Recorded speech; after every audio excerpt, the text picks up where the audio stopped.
Hi hello friends. మనకి shoulder జారే problem ఉంటుంది కదా కొంతమందికి. అలా షోల్డర్ జారుతుంది అనేవాళ్ళు ఇక్కడ హుక్స్ కాజా పెట్టి మనం కట్ చేసుకుంటాం కదా, అక్కడ నుండి నెక్ ఉంటుంది కదా, నెక్ దగ్గర ఒక పావు ఇంచ్ మార్కింగ్ చేసుకొని అక్కడ నుండి మనం మిడిల్లో హుక్స్ కాజా పెట్టి కోసం డాట్ వేస్తాం కదా, అక్కడికి ఇలాగా క్రాస్గా ఒక మార్కింగ్ చేసుకోండి.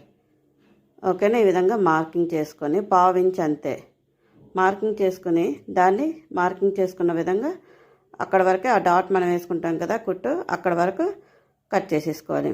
కట్ చేసుకున్నాక మనం కుట్టుకుంటే మనకు అనేది షోల్డర్ జారడం అనేది తగ్గుతుంది.